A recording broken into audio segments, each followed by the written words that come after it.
Hey again! So in our first real episode of playing God This, our topic is chaos theory. Ooh, getting into the heavy sciencey stuff's already scary.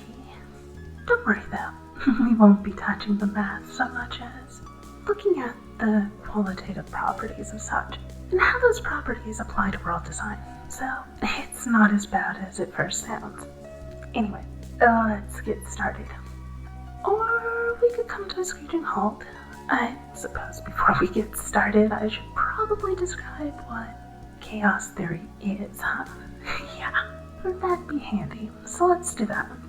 Well, to understand chaos theory, you first need to know what chaos is. When it comes to science, it's not like our normal description of chaos. Like, most people just hear chaos and go, oh, it's completely random and that's that. No, it's not. That may be how the term's used by most people, but we'll be using scientific form of chaos for this video series. In science, chaos isn't completely random, but rather is strictly ordered and quite predictable if you know all the various factors which affect it and at what point you start at. The thing is, though, chaotic systems are almost unpredictable because they're so sensitive to any tiny little amount of change. Even the smallest difference can have a huge effect on the outcome. Since you need to know every single factor affecting a chaotic system down to the smallest, tiniest detail, they may as well be unpredictable for the most part. The thing is, you can still see patterns and clear structure within chaos. Even if you may not know exactly where you'll be at any given point in time, you know it's within certain boundaries. A needle may bounce randomly between 0 and 1, but you know it'll always fall between 0 and 1, and never outside of that range. You can predict it will never be 2 or -1, for instance. Now, what makes a system chaotic tends to be that it's self-referential, as in, if it changes by any amount, it then refers to that change and changes itself further, and then notice it's changed further and changes even more, quickly shifting away from where it was originally. The thing is, it does so in a specific organized manner. It doesn't magically change the formula, and if you knew the formula and all the factors that went into it, it'd come out the same every single time. So the term organized chaos is actually a redundant statement, oddly enough. By its very definition, chaos is organized and ordered. It's just too complex for us to understand in most cases is all. Anyway, chaos, in the actual definition, is just a dynamic system which is highly sensitive to initial conditions. Or in layman's terms, it does the same thing every time if you start from the same spot, but even a tiny difference in where you start changes it entirely. So, with that in mind, what's chaos theory then? Simply put, it's the theory that you could actually predict the future of a chaotic system if you knew absolutely everything about it, down to the smallest detail and the finest accuracy. So, the weather, for example. In theory, if we knew absolutely everything there is to know about every single thing on Earth, we could flawlessly predict the weather centuries in advance. The problem is that there's a lot of information we can't know about. For example, major volcanic eruption. It can't be predicted currently. Sure, we may know it'll possibly happen sometime within the next week or two if there's warning signs, and we might even be able to guess within a factor of 10 for how much magma and smoke it'll blow out, but that's way too inaccurate to know what's going to affect the weather in the long term. Such an eruption can completely alter what we thought was going to happen. It's the whole a butterfly flapping its wings on one side of the world creates a hurricane on the other side kind of deal. That butterfly effect is actually what it's called, though most chaotic systems aren't quite so sensitive as the turbulence of a butterfly's wings would be able to mess them up. Still, weather patterns are a chaotic system. We can predict them to a degree, but long-term forecasts are very fickle because they're chaotic. The smallest of changes will alter what happens, and we can't possibly know all the information to maintain consistently accurate predictions. So, we've covered what chaos is and what chaos theory is. So what does that have to do with world design? Everything. No, seriously, I'm not joking. World design is, by definition, essentially the practical application of chaos theory. Everything that goes into building a world starts from earlier points, and then you predict what will happen based off of such, growing things out over time in a fairly organized manner. The thing is, we can set all the factors manually and decide exactly what happens. We also don't need to really be all that accurate. Unlike the weather reports, we can have it rain at 6 p.m. instead of 3 p.m. and it's no big deal. It won't ruin anybody's day, and as long as we stay within the limitations of close enough, the vast bulk of people will never notice the difference anyway. And those that do probably won't care that much or can write it off as a benefit of the doubt or a willing suspension of disbelief. Now, the difficult part here is that it means a fairly wide range of knowledge about various sciences is required. If you want to predict the kind of weather you'll have on your world, you need to understand things that create and influence weather patterns like mountains, oceans, and deserts in broad terms, for instance. You don't need to know every single variation and minute difference, however. Just enough to stay roughly inside the lines when using a coloring book sort of dealy. So, we're not going for creating an actual world that ends up being 100% accurate and could be modeled by a computer algorithm. What we're going for is something that makes logical sense, thereby avoiding plot holes, and builds upon itself in a predictable manner, thereby avoiding writer's block. There really doesn't need to be an absolutely accurate concept, just close enough that it makes sense. So, how this works in world design is we start off at a very fundamental level. Basic stuff, like laying out things like the orbit of a planet, if it has any moons, and if so, how many. For some cases, this isn't that hard, like historical fiction where you can basically just fill in all the blanks with whatever happens on Terra. There you go. In that case, you're still going to have a list of historical information that we don't possess. What happened that we don't know about politically and such. But anyway, I digress. Back to building a world from scratch. If you know things like its orbit, you can make predictions about what the world will be like. So, for example, one quick world I've started with, which is a major world in Saorsa itself, is the world of Nocturne.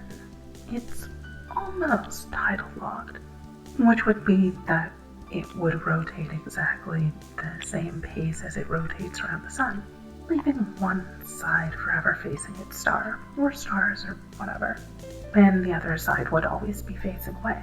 Now, in Nocturne's case, I experimented with the idea of what happens if it rotates twice, so that one day is equal to 1 year.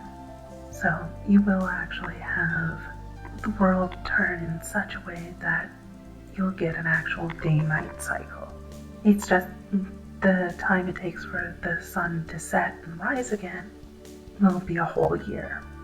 And this creates a situation where plants and animals can't simply sit happily in place because half the year will be bitter cold, like nearing absolute zero levels, like vacuum in space kind of deal.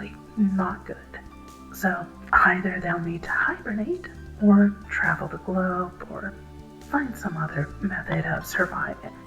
The planet's size itself was carefully chosen to be large enough that it would take about 16 hours of travel at a standard human walking pace for about every 24 hours to keep pace with the day-night cycle. So, in short, you can basically keep up with the rotation of the planet just by walking for 2/3 of the day. Now, this gives time for creatures to sleep, but ensures a continual, constant migration. Now, the idea of so many creatures walking at the same speed and the same path implies that it would wear out a very deep trench around the equator, and that there's really only 2 seasons, day and night. The day is hot since the sun beats down all day and never has time to cool off, so even similar to the conditions we would normally have here on Earth or Terra, whatever you want to call it, temperatures would get a lot higher because it would never cool down. It'd just constantly get hotter and hotter. So normally this would turn into a desert-like situation. So we need lots of water to maintain this, especially with so many creatures constantly traveling. So this suggests it'd be either like a rainforest or a bog or a swamp, something along those lines. Now, what about creatures?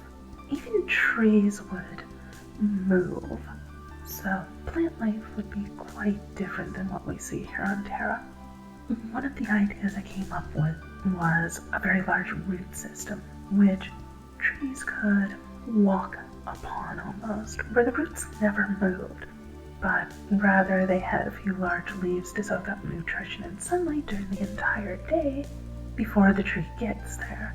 And then the tree just passes over, soaks up nutrients, and moves on to the next root, thereby making for very fast-growing trees, which is also necessary because if you have like millions of herbivores like walking around the equator, well, there has to be a food source for them, right? So your plant life has to grow at a pace where the same tree can be fed upon every day, which we just so happen to have happen. Now, predators and prey would be forced to all migrate as well, meaning that the typical concept of a predator, which spends most of the day asleep or resting, wouldn't work so well in most cases. But if you have a pair of symbiotic predators, one is large, walks continually, doesn't really hunt, but it acts more like a staging ground almost, like a secondary predator. Let's say like one of the big cats, tiger or something, which sleeps on the back of the first, which is, I don't know, I guess something sort of like a hippo or something like that. Anyway, so you have sort of a hippo walking along, and you got a tiger sleeping on its back. Tiger wakes up, goes, hunts, gets some meat, and brings back the kill to share with its host, the hippo, and they both feed. Yay! And there you go. Fast predator has a place to sleep and conserve energy for most of the time, so it isn't worn out from hunting constantly.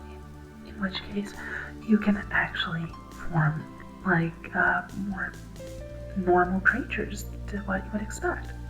I'm pretty sure hippos aren't carnivorous, but it's a similar concept. Anyway, so as you can see, by taking a simple, basic planetary starting point and expanding upon it in a logical manner, the world quickly builds itself.